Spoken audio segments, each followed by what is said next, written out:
به نام خداوند بخشنده و مهربان. السلام علیکم و رحمت الله و برکاته. بینندگان گرامی قدر، علیک شما را به برنامه امروزه خوش آمدید میگوییم. روزهای اخیر در فضای مجازی در شبکه‌های اجتماعی یک نوار پهن گشت که در شأن و شرف صحابگان و یاران پیامبر صلی الله علیه و سلم سخنهای ناسزا و قبیح حرف میزند.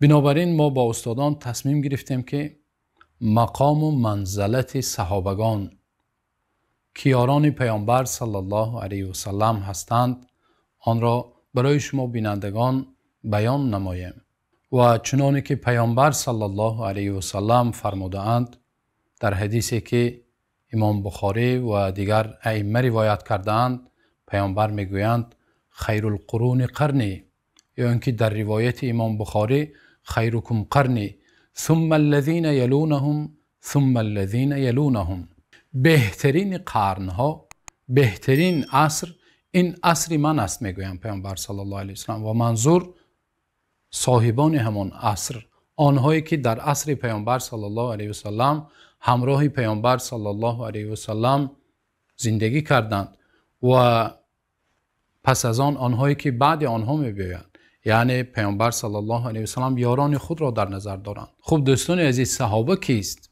سر اول بیایید معنای و تعریف صحابه را بدانیم. چنانه که علما بیان کردند، صحابه من لقی النبی صلی الله علیه و سلم مؤمنا به و مات علی الاسلام. صحابه آن نفری که پیامبر صلی الله علیه و سلم را دیده است در حالتی که مسلمان بود، به پیامبر صلی الله علیه و سلم ایمان آورده بود و مات علی الاسلام و بر اسلام وفات کرد. خوب مهمانان برنامه امروزه استادان ما و شما که نیاز به معرفی ندارند، استادان نیز خوش آمدید میگوییم. خب سرآغاز استاد ادهم حیدرزاده در عموم میگفته جایگاه و مقام صحابگان در عموم و خاصتا در قرآن کریم چگونه است؟ بسم الله و الصلاة و السلام علی رسول الله. نخستین مرجع شناخت صحابه این قرآن است، زیرا که قرآن به پرسشان آنها جواب میداد. قرآن در زمان آنها نازل شد، آنها با پیامبر صلی الله علیه و سلم یک جایی میزیستند و سوال و مشکلی میشد، مشکلشون را قرآن حل میکرد. بنابراین قرآن این مرجع اساسی برای شناخت صحابه کرام رضی الله تعالی عنهم حساب میشود. مثلا میبینید که گاهی قرآن صراحتا نامشون رو میبرد، خیلی که زید آورد که فلما قضا زید منها وطرا، یا که در جای دیگه میبینیم که آیات بعضی شخصا رو وصف میکنه که جز همون موصوف در ذهن شنونده دیگر چیز نمیآید. مثلا وقتی گفتیم که آیت ثانی اثنین فی الغار، فقط در ذهن ما ابوبکر صدیق میآید، چون که اون کس یعنی در این سفری پرخطر با پیامبر یک جای بود. پیامبر علیه السلام اگر به اصطلاح امروزی بگیم در پایگردی بین المللی قرار داشتن، لیکن ابوبکر به جان خودش خطر کرد، با همین شخصی که خطرناکترین شخصیت حساب میشد همراهی کرد در غار. و الله تعالی این چیزا در قرآن جاودانه ذکر کرد تا اینکه نام این مرد، این ابرمرد، یعنی تا ابد زنده ماند.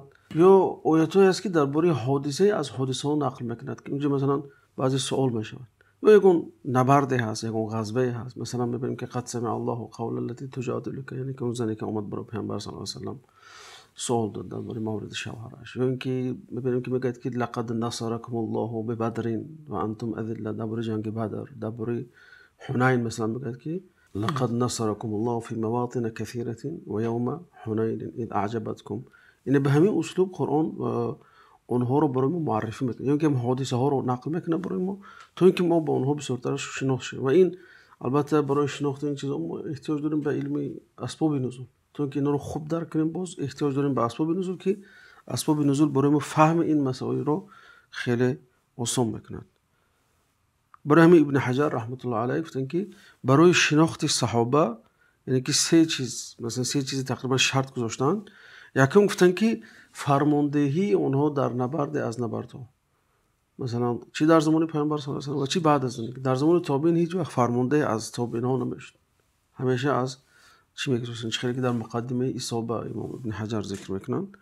دومش که فرزندانی که در زمان پیامبر تولد میشدن همگی اونها رو می آوردن نزد پیامبر و برای تبرک جستن از پیامبر، برای دعا گرفتن. خیلی که در حدیث اومده است، حاکم روایت میکنه، میگه که هر نوزادی که به دنیا می اومد نزد پیامبر می آوردن تا اینکه پیامبر در حقش دعا کنن. این درباره ساکنای مکه و مدینه ابن حجر میگه که رحمت الله علیه، مکه و مدینه و طائف همگی مسلمان بودن و در حجۃ الوداع همگی اشتراک کردن. یعنی که شاید که اکثری همون حاجیایی که در همون موسم حجۃ الوداع اشتراک کردن از مردم همین سه شهر بود، مدینه و مکه و طائف، و بعد از اون دیگر از بادیه های اطراف اون اومدن. بنابراین دیدیم که قرآن اونها رو به ما شناس میکند به هر نوع. یعنی صحابگان اگر این خیلی گوییم در زمان و عصر آنها، یعنی آنها به نزول قرآن که معاصر بودند، حتما یعنی قرآن درباره آنها، یعنی آیت های زیاد حتما باید نازل شود در حق آنها و آنها، یعنی و بسیاری احکام هم بینه. مثلا همون حادثه هایی که با صحابه ها میشد جواب آن، حکم آن را مثلا حادثه تیمم مثلا در سوره نساء آمده است، اونجا حکمی است، مسئله احکامی است.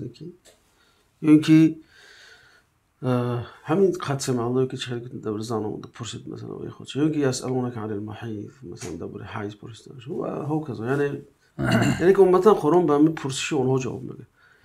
استاد ابراهیم، شما هم در این مورد علاوه میکردید؟ بله، بسم الله و صلات و سلام علی سیدنا و نبینا رسول الله و علی آله و اصحابه و من والاه. در حقیقت صحابگان پیامبر صلی الله علیه و سلم، یاران ایشان، امامان هدایت و مبلغان دین و راهنمای ما همه مسلمانان، راهنمای بشریت اصلا. و قرآن عظیم الشان، اونگونه که استاد اشاره کردن، مرجع و سرچشمه گرفتن اعتقاد و افکار مسلمان است. یعنی مسلمان اگر نسبتی هر چیزی میخواهد اعتقاد معینی داشته باشد، تصوری صحیح و کاملی داشته باشد، باید به قرآن برگردد، مراجعت کند.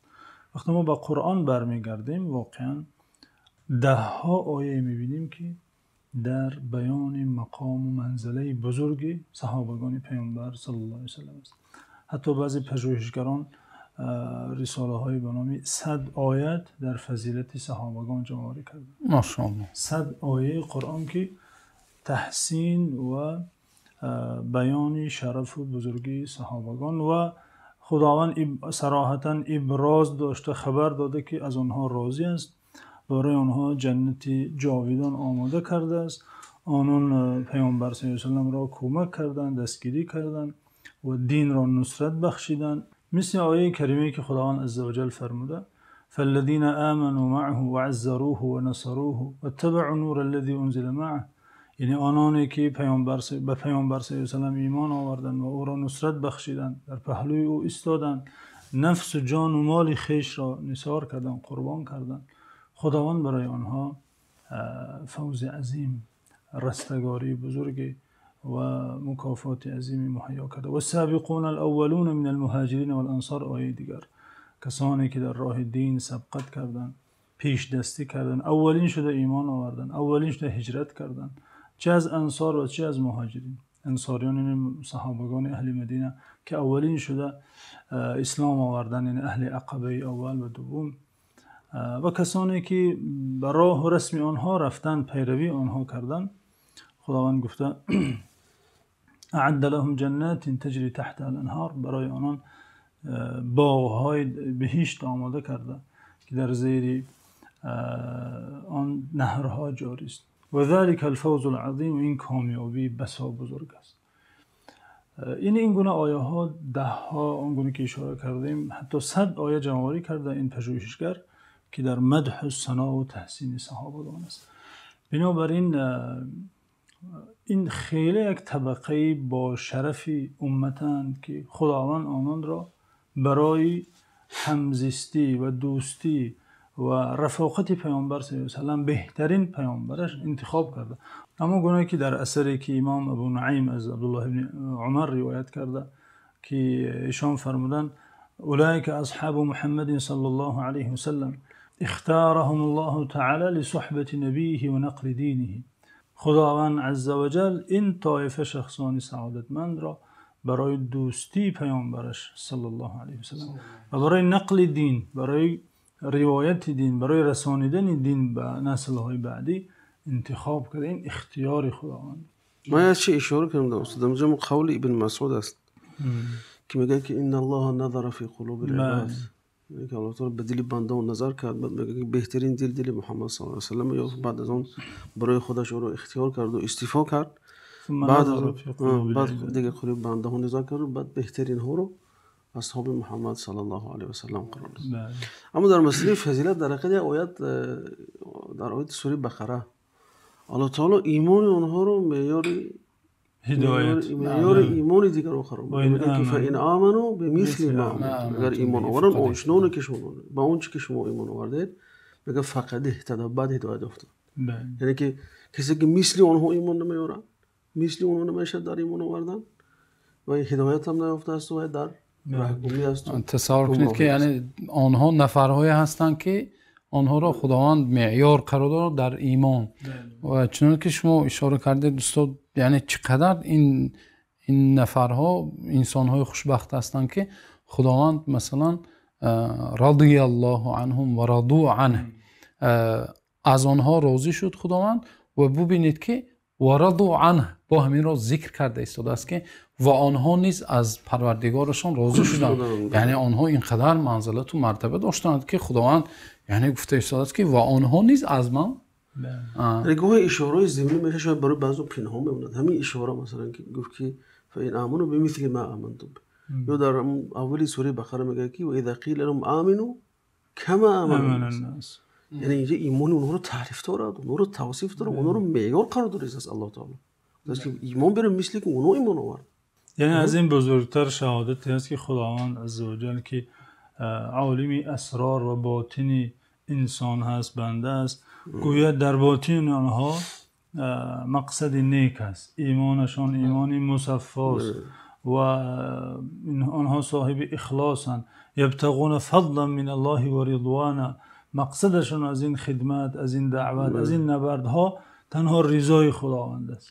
بله. این سوره حشر، این آیه کریمه که در مورد تقسیم غنیمت و فیء است، للفقراء المهاجرین الذين اخرجوا من دیارهم و اموالهم یبتغون فضلا من الله و رضوانا.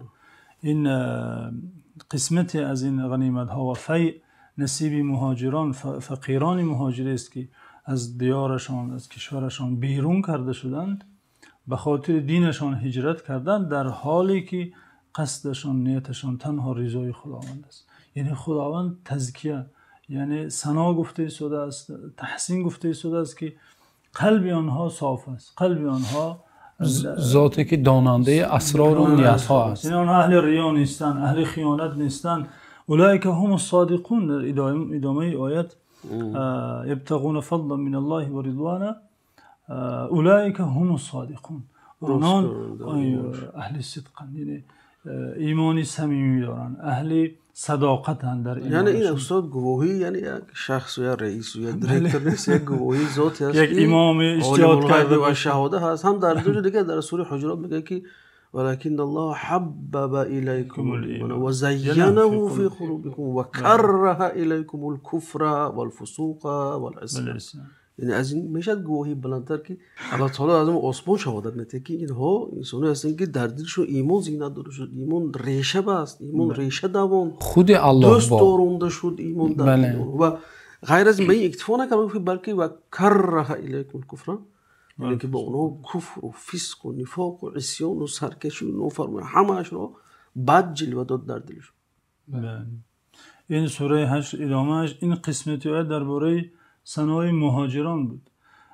آیه دیگر در ثنای انصار است، والذین تبوأوا الدار والایمان من قبلهم یحبون من هاجر الیهم ولا یجدون فی صدورهم حاجة مما اوتوا ویؤثرون علی انفسهم ولو کان بهم خصاصة. یعنی این چنین انصاریانی که برای برادرانشان کشوری خود را، خانه های خود را مهیا کردند و آنها را استقبال گرفتند و دوست هر کسی که به سوی آنها هجرت میکرد آنها را دوست می‌داشتند. یعنی چون اهل کرم و اهل سخاوت بودند، که مهاجران را در جای خود در خانه های خود جا دادن و قرآن این را این مدح و ثنا گفت، آنها را تحسین گفت. سپس بعد این دو آیت استاد ببینید که خداوند یک طایفه سوم را ذکر میکنه که واقعا قابل دقت و توجه است. طایفه سوم کسانی که والذین جاءوا من بعدهم یقولون ربنا اغفر لنا ولإخواننا الذين سبقونا بالإيمان ولا تجعل في قلوبنا غلا للذین آمنوا ربنا انك رؤوف رحیم.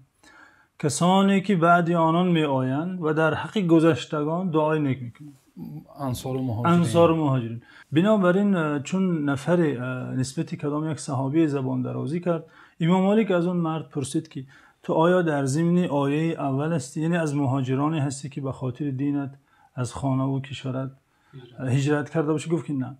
گفت آیا از ضمن کسانی هستی که در زیر آیه دوم یعنی انصار هستی که مهاجران رو استقبال کردی؟ گفت که نه. گفت آیا از اهل آیه سوم هستی که در حق آنها دعای نیک کنی، دوست داری، احترام بجا آری؟ گفت که امید دارم که چنین باشم. امام مالک با گفت کسی که نسبت آنها زبان درازی میکنند از این آیه در ضمن آیه سوم نمیدارد. سوم گروه کسانی هستند که نسبت صحابه تا روز قیامت احترام دارند، اظهار محبت دارند، چون که محبت صحابه واجب است، فرضی از فرایض دین است و نسبت آنان هیچ گونه بی‌ادبی و گستاخی از آنها صادر نمیشه. بله. مثلا ببینیم در قرآن باز مسئله سکینت و آرامی، یعنی وقتی که بلوش و شدت می اومد، وزدینی می اومد، مصیبت می اومد، ببینیم که الله تعالی میگه که ثم انزل الله سکینته علی رسوله و علی المؤمنین، یعنی به الله دیگه اون رو ذکر میکنه. یا اینکه در دیگه جا میگه که هو الذی انزل السکینه فی قلوب المؤمنین لیزدادوا ایمان، یعنی شهادت ایمان داده ایستاده، شهادت زیادتی ایمان اونها رو الله تعالی بازم داده ایستاده که در حقیقت عظمت و بزرگی اینا بر مرد رو. در جایی میگه که فانزل السکینه علیهم و اثابهم فتحا قریبا، یعنی همین آیاتو، یعنی در حقیقت آیاتو شمردن هم مشکل است. خیلی آیات این آیاتایی که مثلا آیاتایی که آشکارا گفتن که آیاتای ضمنی و چی گفتیم اونها خیلی بسیار در قرآن اگر انسان یک شنا کند در بحر قرآن خیلی چیزا رو یافتنش میشه. سبحان الله، چقدر انسان باید بعد این آیات‌های واضح، بعد این آیات‌های آشکار چشم دلش کور باشد که یعنی همه این را نادیده گیرد و انکار کند، گویا مقام صحابه را نداند. یعنی گوینده خود الله است، یعنی گویا به خداوند ستیزه کرده ایستاده است، خداوند گویا که به دروغ اتهام کرده ایستاده است. انکاری ده ها آیت قرآن است، صدها، بلکه یعنی آیات های قرآن کریم است. این یک قول مفصل نباشد، این سخنهای واضح و آشکار خداوند است. میشه قیاس منطقی هم گیریم ده، صحابه ستیزی به پیامبر ستیزی میبرد و پیامبر ستیزی به خدا ستیزی میبرد و قرآن ستیزی میبرد و به همین شکل است. بله بله، زینه به زینه. خوب، این بود آیات های الله سبحانه و تعالی در مقام و منزلت یاران پیامبر صلی الله علیه و سلم. میگفته در احادیث صحیح پیامبر صلی الله علیه و سلم چه حدیث های در فضیلت و منزلت آنها آمده است. اجازه دید پیشتون که به حدیث وارد شویم، باز یک دو چیز از آیات های قرآن مونده است که اون رو باید اطرافش صحبت کنیم. بفرمایید. ابن حجر رحمت الله علیه، از ابن حزم یا روایت لطیفه داره در حقیقت. وقتی که میگه آیتی لا یستوی منکم من انفق من قبل الفتح و قاتل اولئک اعظم درجه من الذين انفقوا من بعد و قاتلوا. ببین قرآن چه خیلی، یعنی که هیچ وقت صحابه در یک درجه نیستن. البته علما اون رو تقسیم کردن. تو صحابه پیامبر هم مثلا در تفسیرشون آیت است که من تلک الرسول فضلنا بعضهم على بعض، بعضش فضیلت داره. صحابه از این قاعده استثنا نیستن. البته ببین میگه که اونایی که پیش از فتح مکه نفقه کردن، جهاد کردن، کوشش کردن، تلاش و سعی کردن برای نشر اسلام، با اونایی که بعد از وای اومدن و این کار کردن برابر نیستن، بلکه اونا فضل و درجاتشون بلندتر است. لیکن اینجا اشاره عجیبه که گفت و کلا وعد الله الحسنى، یعنی که به همه اونها الله تعالی وعده نیکی داد. بعد ابن حزم اینه با آیتی چی ربط میتید؟ آیتی سوره انبیا میگه که ان الذين سبقت لهم من الحسنى اولئك عنها مبعدون. ببین کلمه حسنا در این آیات هم اومده. یعنی تفسیر قرآن با قرآن. بله قرآن با قرآن جای دیگرش رو توضیح میده. بله. یعنی اینجا دیگه وقتی گفت ابن حجر گفت، ابن حزم رحمت الله علیه گفت که این دلیل برام که اونها بهشتی هستن.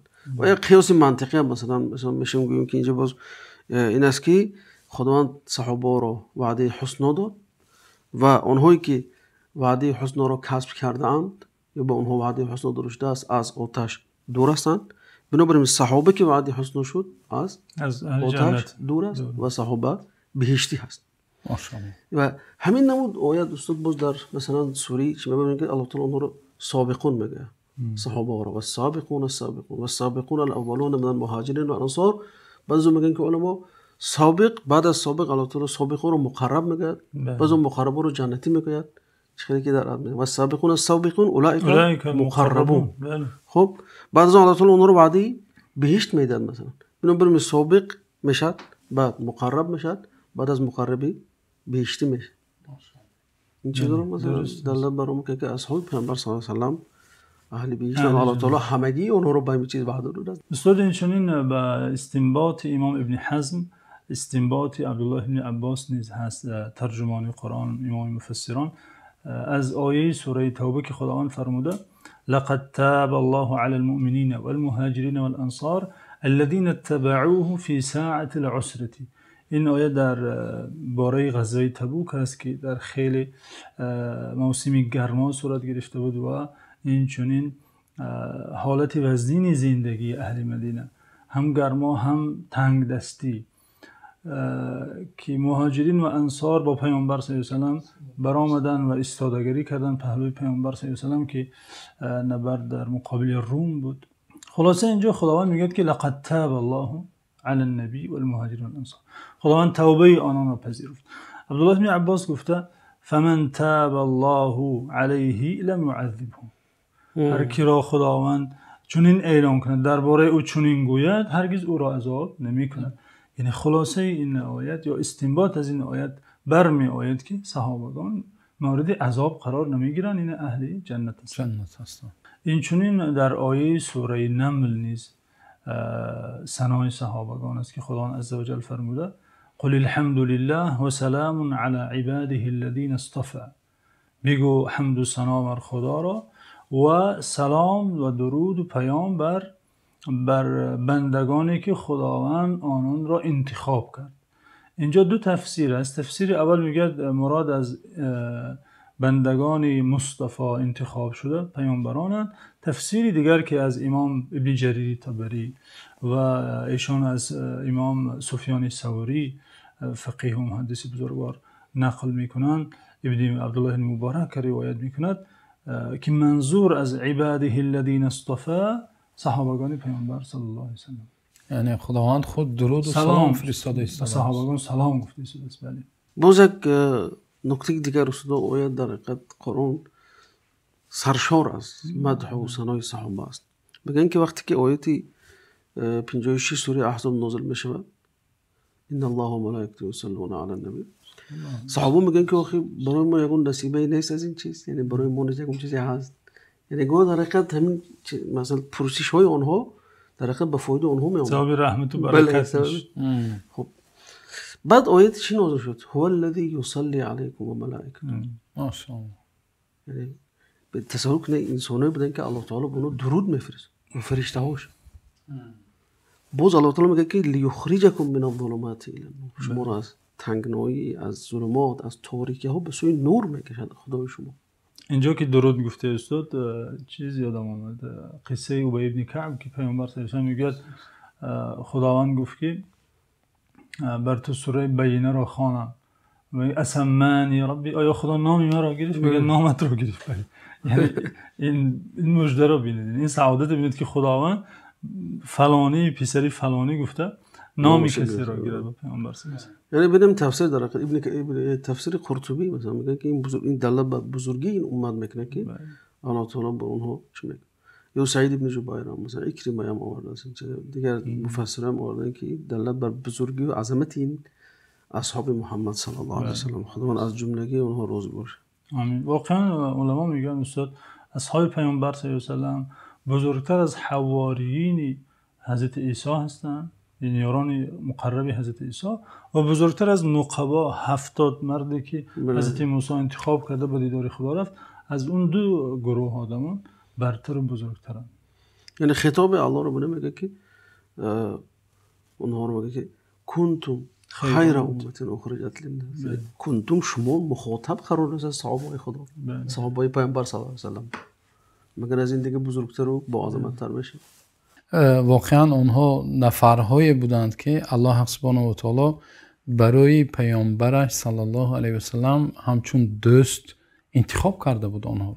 یعنی شخصی که الله سبحانه و تعالی از همه دیده بیشتر دوست می‌دارد این پیامبر صلی الله علیه و سلم هستند. یعنی برای حبیبش الله سبحانه و تعالی البته نفری که بسیار خیلی دوست می‌دارد، برای او یک نفرها انسان‌ها رو انتخاب می‌کند که در حقیقت آنها بزرگ هستند. خب استادان، در احادیث پیامبر صلی الله علیه و سلم، در احادیث صحیح پیامبر صلی الله علیه و سلم در فضیلت این بزرگ مردان چه آمده است؟ یعنی وقتی تاریخ نظر میکنیم، هر انسانی که برآمد و خواست که یگان تغییراتی وارد کند، دیگرگونی، تحول، البته باید که در اطراف خود انسانای مخلص و انسانای وفادار فداکار داشته باشه که تواند که اون انقلاب فکری که میخواد در جامعه کند اون پیاده کند. بدون وجود این گونه اشخاص انسان نمیتواند که افکار خودش پیاده کند. مثلا استاد این اشاره در قرآن هم هست، یعنی هو الذی ایدک بنصره و بالمؤمنین. بله. خداوند گفته شده است که تو را ای پیامبر خدا به تأیید و توفیقش، به کمکش و با کمک مؤمنانی که اطراف تو هستند تأیید کرد، نصرت بخشید. این سنت الهی است، یعنی که باید که به همین شکل رود. دنیا همین است. الله تعالی حوادث روزگار را به همین شکل پیش میبره و پیامبر یک انسان از این چیز استثناء نیست. اگر استثناء میشه پیامبر ما استثناء میشدن، لیکن با وجود الله تعالی همین سبب ها رو مسخر کرد تا اینکه دین پیامبر برای یک راه طبیعی پیش رود، تا اینکه برای آینده ها نیز مشکل نشود. وقتی وازنه اومد، ما در حلقه سیرت گفته بودیم در اطراف این چیز. حدیثی به نظر من از مؤثرترین حدیثی که من خوندم نسبت صحابه، پیامبر صلی الله علیه و سلم میگن که الله الله فی اصحاب، الله الله فی اصحاب. امام ترمذی روایت میکنه لا تتخذوهم غرضا بعدی فمن احبهم فبحبی احبهم ومن ابغضهم فببغضی ابغضهم. یعنی بفکرم از این دیگه بفکرم به عظمت‌تر نیست. بعد گفتن که ومن آذاهم فقد آذانی ومن آذانی فقد آذى الله ومن آذى الله یوشک ان یاخذه. یعنی اگر ببینیم جو پیامبر که الله الله یعنی که خدا رو رعایت کنه در حق صحابه ما، در نظر داره، از خدا ترسه وقتی که در بر اونو گپ میزنه. یعنی این پیامبر معجزه اینم که هرچی خیلی ما نمیدونن، لیکن وحی می اومد خبر میداد که همین خیلی ناخلفانه میبرن انسانایی نه میآیند در اطراف صحابه‌وان تو در رفته. حالا که اگر ببینیم استادو همین مثلا گیریم همین همنشینای لنین نگیریم مثلا، ده همین انقلاب چی بود؟ یعنی که انسانای اولین، یعنی که اولین حلقه همون کدام فکر نباشه، کدام ایده نباشه، اولینش صادق‌ترین میشن همه وقت. بله. همون تروتسکی به سوردلوفسکی به مثلا از بس که صادقن اول میشن، بودیان و فلان، همه اینا صادق‌ترین انسان‌ها حساب میشن. و می‌دیدیم که در وقت ما در زمان شوروی می‌خوندیم، یعنی همه اونا رو نام برام می‌دونستیم، شکارها داشتن همیشه می‌دونستیم، اونها همیشه تمجید می‌شدن در نظام شوروی. لیکن متاسفانه بعضی بنام مسلمان‌ها می‌آیند از همون جیل و نسل اول سر میکنن تو اینکه بین ما و بین پیغمبر قایچی کنن، چون همونا ما رو به پیغمبر میچسبونن، همونا نمیخوان این چیز، میخوان که همین قایچی کنن برای خدمت دشمن. یعنی که این چیز. بعد پیغمبر علیه الصلوات و السلام گفتن که چه گفتم از خدا ترس نسبت صحابه من، کسی که اونها رو دوست داشت این بس ممکن مرا دوست می‌دارد، یعنی که دوست داشتن اونها دوستداری من است، بد دیدن اونها گویا که من بد دیده شده. کسی که اونها رو اذیت داد من اذیت داد، کسی من اذیت داد خدا رو اذیت داد، کسی خدا رو اذیت داد نزدیک است که خدا او رو به عذاب خودش گرفتار کنه. بله. یعنی ببین این جمله اساسیش پیامبر محبتی صحابه رو با محبت خودشو وابسته کرده شد. بغض و بدبینی صحابه رو و بغض و بدبینی شخصی خودشون پیامبر علیه السلام یعنی که یک جا قرار داد که در حقیقت بسیار خطرناک است. همین حدیث خطرناک برای اونها است که وعید زبانشون خیلی دراز است، تهدید است با اونها. ببین عباره الله الله، از خدا ترس، از خدا ترس وقتی درباره صحابه من گپ میزنیم. یعنی استاد این حدیث عقیده مؤمن را بیان میکند و دلالت میکند به هم مقام منزلت صحابه ها و همچنین وعید است بر کسی که مقام و منزلت آنها را یعنی تهدید به آنها. بله بله استاد. این چنین حدیث دیگری که در بیان مقام و منزله بزرگ یاران پیامبر صلی الله علیه و آله است، حدیثی است که امام بخاری آن را در صحیح خود که صحیح ترین کتاب بعد قرآن است از ابو سعید خدری روایت کردند که پیامبر صلی الله علیه و سلم فرمودند لا تسبوا اصحابی فلو ان احدكم انفق مثل جبل احد ذهبا ما بلغ مد احدهم ولا نصیفه. این حدیث قصه دارد، داستان دارد. خالد بن ولید که سیف الله ملقب از پیامبر صلی الله علیه و آله را شمشیر خدا نام کرده که سرلشکری ناموری صحابگان است، در هیچ نبرد مغلوب نشده. این صحابی بزرگوار خالد بن ولید با صحابی دیگر با نام عبدالرحمن بن عوف که از سابقین است، از سابقین اولین مهاجران صحابه است، کمی بینشان ناسازی می شود و حضرت خالد بن ولید، اینا هم صحابه هم که فرشته نبودن، انسان بودن، در حالت غضب چی گپی ناسزای نسبت عبدالرحمن بن عوف میگوید و این سخن به پیامبر صلی الله علیه و سلم میرسه. پیامبر صلی الله علیه و سلم اینجا این حدیث رو گفتن. این سبب ورود حدیث آنگونه که در علم حدیث آنگونه که سبب نزول آیه ها بحث می شود بیان می شود، سببی گفتن احادیث پیامبر صلی الله علیه و سلم نیست، شرح و بیان می شود که این حدیث رو در کجا گفتن پیامبر صلی الله علیه و سلم و برای چی. در این مورد گفتن وقتی که گوییم دشنام یا سخن قبیح خالد بن ولید نسبت عبدالرحمن بن عوف و پیامبر صلی الله علیه و سلم رسید، در اینجا گفتن لا تسبوا اصحابی، یاران مرا دشنام ندهید. اون که صحابه است. مخاطب کیست اینجا؟ مخاطب خالد بن ولید، صحابی جلیل که خود پیامبر صلی الله علیه و سلم او را سیف الله لقب دادن. بله. سرلشکری صحابگان است. این بزرگوار را میگه یاران مرا دشنام ندهید. یعنی پیامبر صلی الله علیه و سلم خالد بن ولید گرچند که صحابی است لیکن بعد فتح مکه اسلام آورده، رو میگه تو مقام خود را شناس، سابقین اولین عبدالرحمن بن عوف و اینها یاران خاصی منن، آنان را دشنام ندهید.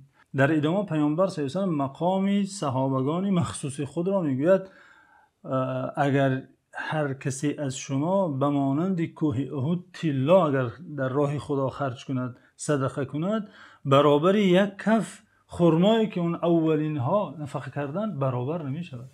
تصور کنید استاد که این سخن برای خالد بن ولید گفته شده که ای خالد اگر مثل کوه احد طلا داشته باشی در راه خدا خرج کنی، تو برابر یک مشت خرما یا جوی که عبدالرحمن بن عوف یا دیگر صحابگان سابقین خرج کردن در حالتهای خیلی سخت که اسلام به خدمت نیاز داشت، تو برابر نمیشه.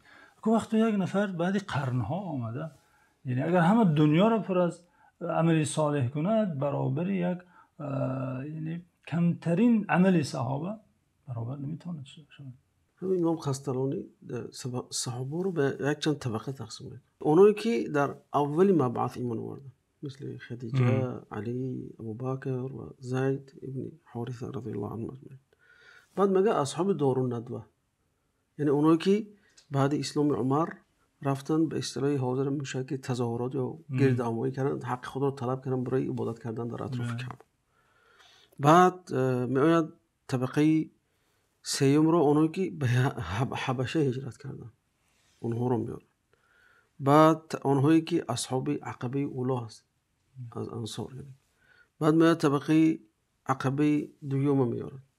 بعد مهاجرایی که پیش از پیامبر به مدینه آمده رسیدن، بعد اون که بعد اهل بدر میارن، اونایی که در جنگ بدر بودن. بعد طبقه اونایی که بین بدر و حدیبیه هجرت کردن، بعد اهل بیعت رضوان میارد.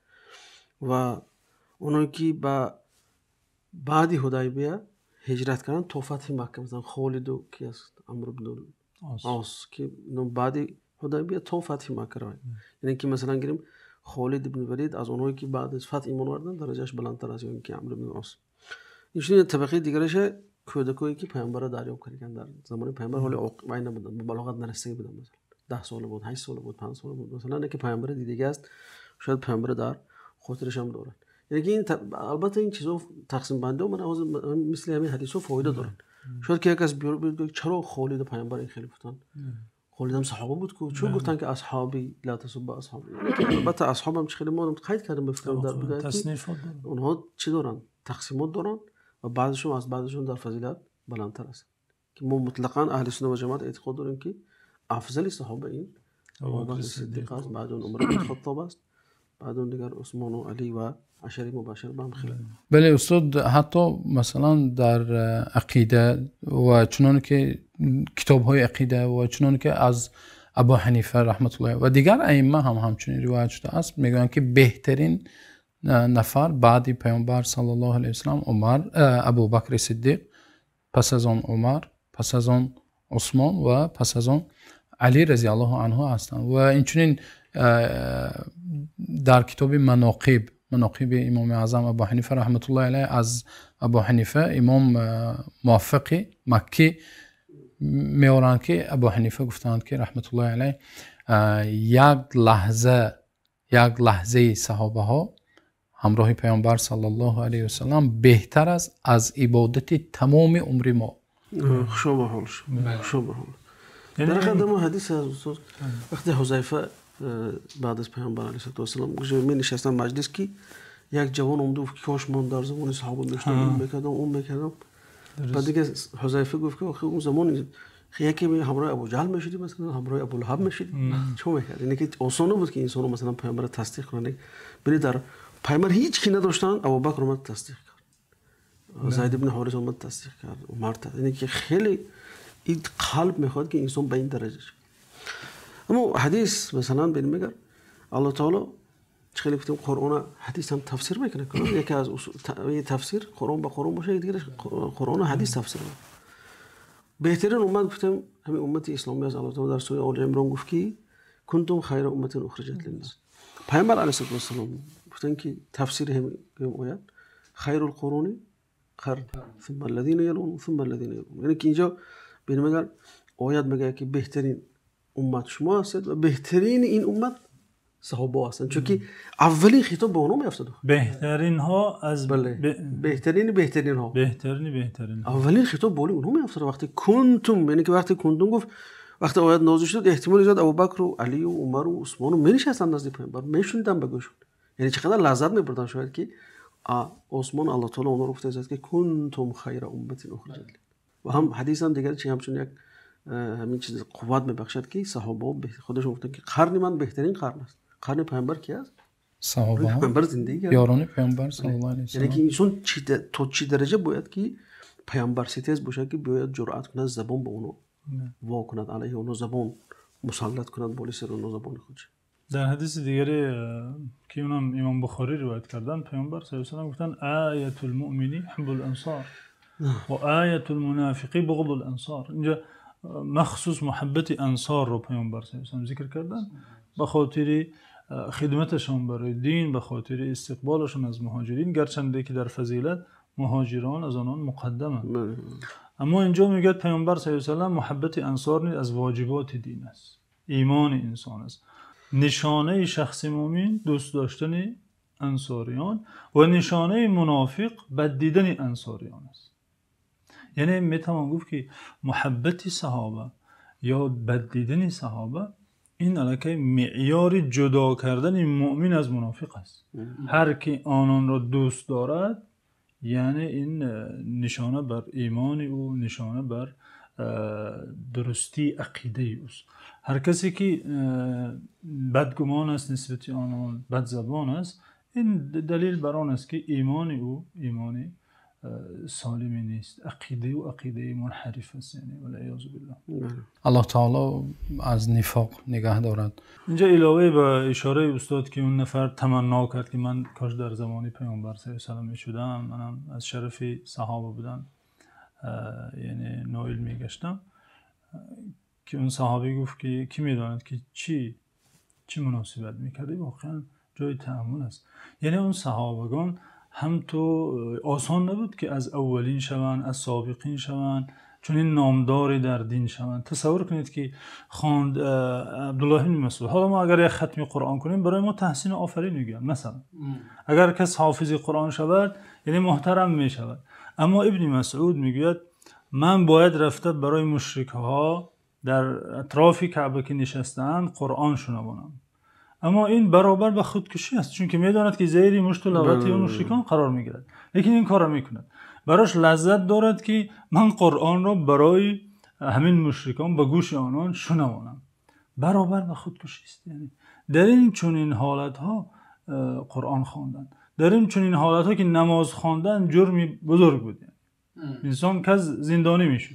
همین ابن مسعود بازم اهل مکه بود. اهل مکه و این خیلی خطر بود. یک قامتی خورده داشت که ابو لهب ابو جهل یعنی مثل ستون، این مسکین لاغر میرود قرآن میخونه و زیر مشت لغت همون بزرگ جسته ها قرار میگیره. اگه به معیار امروز گیریم مثلا همون شهروند اونجوری نبود، شهروند کامل الحق نبود، یک انسان شاید که مهاجر حساب میشه برون. لیکن یا مصعب ابن عمیر وقتی که راه ایمان و با پیامبر صلی الله علیه و سلم بودن را انتخاب میکند، مادرش میگه از تمام خیر و خوبی تو محروم، از خانه من برآمده رو.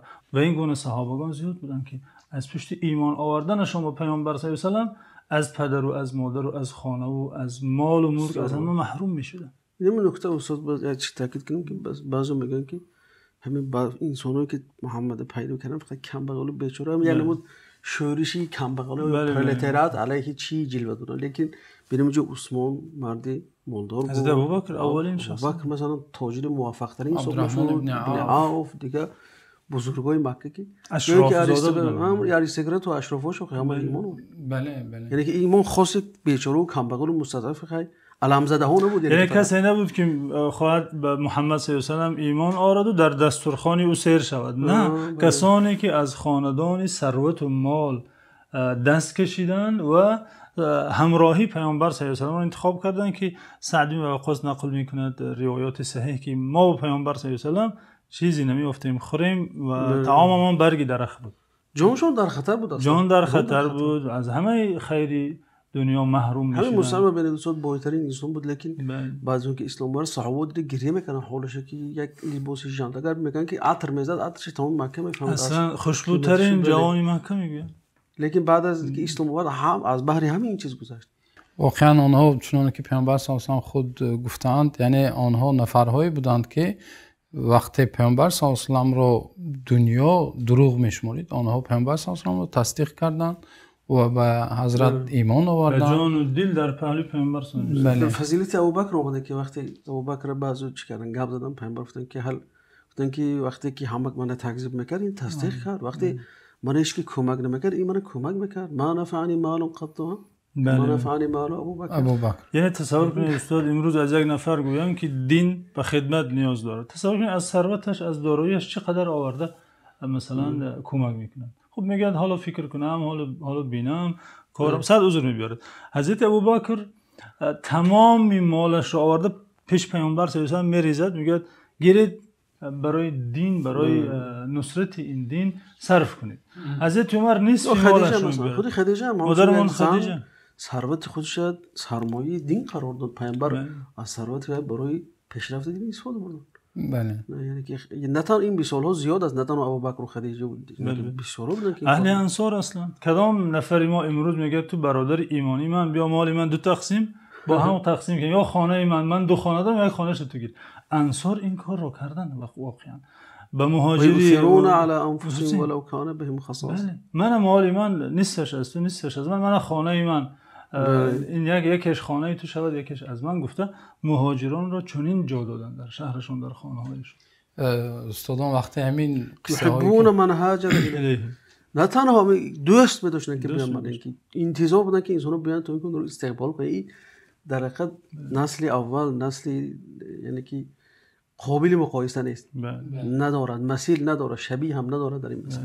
وقتی من همین قصه های همراه فرزندان نقل میکنم، گاه دختر چیکلانی میگه که ای کاش که منم صحابه میبودم، ای کاش منم اما روایتی که شما گفتید که کاش که منم صحابه میبودم، در دوره پیامبر صلی الله علیه و سلم میبودم. من میگم دوست دار، صحابه ها را دوست دار و پیروی آنها باش. المرء مع من احبه. لبن المرء مع من احبه. المرء مع من احبه. چون که پیامبر صلی الله علیه و آله انسان با نفر روز قیامت میخیزد که آنها را دوست می‌دارد. و در حقیقت انسان حیران میشه. یعنی تصور کنه انسانی که این انسان رو گمبزه، اونها از اول به جان خطر داشتن، همراه پیامبر شمشیر زدن، از پیامبر دفاع کردن تا آخر با پیامبر ایستادن. یا انسانی که در حیاتش شمشیر نقبه دست میاد در صحابه پیغمبر چی میگه محاکمه میکنه. تمام خدمتش اینه که یک تلفن پیشش مونده و گویا به دین خدمت داره. حتی استاد مثلا وقتی پیامبر صلی الله علیه و سلم و روزی وفاتشون، مثلا انسان وقتی به یاد میبره چه خیلی شدن صحابه ها، مثلا عمر رضی الله عنه چی بود، انس بن حدیث انس خیلی موثره. بلال مثلا، بلال دیگه از اون گفته نتونست، از مدینه برآمدن شام رفتن دیگه. تحملی کوچه هایی که پیامبر صلی الله علیه و آله میگشتن خالی تحمل دیدن این کوچه را نداشتن. بله. حضرت انس میگه خوشترین روز عمری من روزی است که پیامبر صلی الله علیه و آله به مدینه قدم آوردن و سیاه ترین روز عمری من روزی است که پیامبر صلی الله علیه و آله وفات کردن. یعنی نه تنها خدمت و نه تنها علم گرفتن و دین رو نشر کردن، بلکه یک احساسی غیر عادی، محبتی سرشار نسبت پیامبر صلی الله علیه و آله داشتن. اون صحابی آمده غمگین شده، آمد که پیامبر صلی الله علیه و آله من در خانه شده پزمان شما میشم، روی شما را یاد میکنم و امروز زیخ شدم گفتم در جنت که شما اگر مقامی بلند روید و با پیامبرا شینید اونجا من شما رو دیده نمیتونم. یعنی تا این درجه حس محبت، دوربینی و یا عمر بن الخطاب مثلا وقتی گفتن که لا یؤمن احدکم حتی اکون احب الیه من نفسه و ماله و ولده. با عمر گفت که من گفت شما را از همه چیز دوست گفتن که الان اول گفت من الا من نفسه، گفت فکر ما حدیث. بعد گفت که وقتی پیامبر گفتن که لا یا عمر نه ولی نمیشه داخلش، بعد گفت که من نفسی، بعد گفتن که انا اکنون گفتن بزرگی عمر ببینید که استاد در یک لحظه کوتاه قرارش ببینه. مثلا تغییر یکی از نشانه های انسان های بزرگ همین که یعنی قرار به قرار میبیاد، هم جرأت و صراحت ببینید. صراحتا گفت که بغیر گفتم، بعد گفت اگر یه خیلی باشه ما از مردم نگذارم. بله نفاق نداشتن. بله انسان های الله تعالی رحمت کنه. استاد جزاکم الله خیرا. من شخصا خودم خیلی لذت بردم. کایها باز همین خیلی برنامه مصاحبه یک صحبت زیبا آراستانه بودیم الحمدلله و انشالله برنامه ما در این برنامه رو ادامه خواهیم داد و در برنامه آینده در کتاب‌های عقیده، در قول‌های امامان و همچنین قصه‌های از صحابه ها رضی الله عنهم اجمعین صحبت خواهیم کرد. انشاءالله منتظر باشید برنامه نوبتی را. و دوستان عزیز برنامه امروز را با آیه قرآن کریم به آخر میرسانیم که الله سبحانه و تعالی میگوید والذین جاءوا من بعدهم یقولون ربنا اغفر لنا ولإخواننا الذين سبقونا بالإيمان ولا تجعل في قلوبنا غلا للذين آمنوا ربنا إنك رؤوف رحیم. و آنهایی که پس از آنها، یعنی پس از انصار و مهاجرین، پس از صحابگان کرام یاران پیامبر صلی الله علیه و سلم می آیند میگویند، دعا میکنند و به پروردگارشان میگویند پروردگارا ما را و برادرانی که از ما در ایمان سبقت کرده بودند بیامرز و در دل ما نسبت آنها یگان ذره کینه قرار مده، همانا تو رؤوف الرحیم هستی. تا نوار آینده الله نگهبانتان باشد.